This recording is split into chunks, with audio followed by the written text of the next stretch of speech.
Neal, why do you say Biden's student relief plan is bad for inflation? Well, it's certainly going to put more money into the economy. I don't actually think it's going to be a huge amount. So if people are under the impression that $500 billion, which is the estimate of the cost of this, will all of a sudden be put into the economy, that's not what's going to happen. What you're going to see is that people will have that monthly payment they were going to send to the government that they may now spend on things in the economy. That'll probably have some impact on inflation, make it a little worse. There's some estimates. For an average family, it'll be $100 or $200 more over a year that it'll cost them to pay for things. I think the much bigger danger is that it'll continue to fuel this tuition skyrocket that we see in colleges, where they say, oh, all bets are off, borrow whatever you want, it'll be forgiven. Mark, you wanted to make a comment. What was it?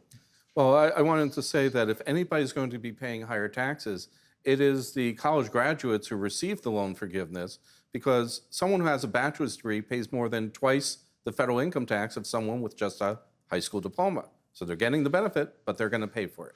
Now, this is not just Mark's opinion. He does study on some of these things. He is the author of 5 best-selling books, including How to Appeal for More College Financial Aid. So you kind of know this system from the inside out, right? Yes. If you compare a 40-year-old today, a 40-year-old millennial like myself, I'm 41, to a 40-year-old in 1989, we have about half as much wealth.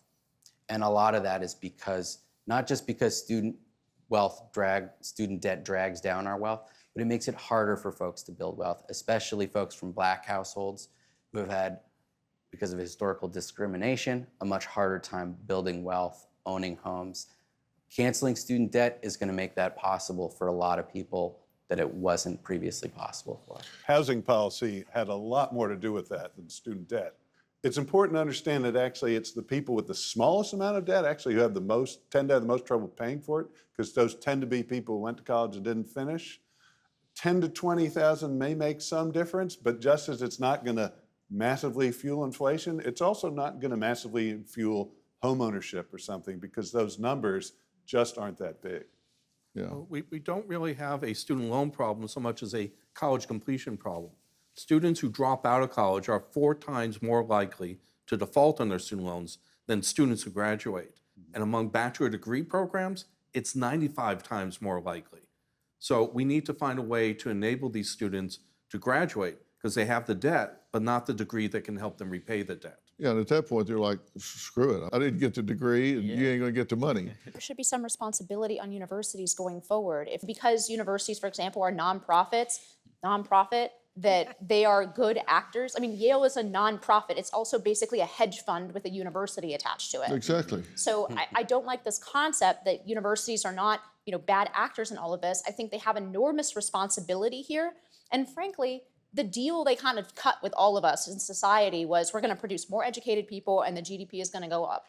Well, a lot of what they're doing in the universities today isn't producing more educated people. And increasingly Americans are looking at that and saying, why am I somebody, and I did go to college, but somebody who didn't go to college, why am I going to pay not only for this debt forgiveness, but for this whole system? They spend millions of dollars to market university and to market you to take out those loans. Yeah. Right? So in any other context, we would call this predatory lending. Yeah. But it's because it's universities and they're nonprofits and they're good for society, we look the other way to the fact that they are enormously financially benefiting from this. Do you have a story or a question for me? Click the link in the description and tell me what in the world is going on.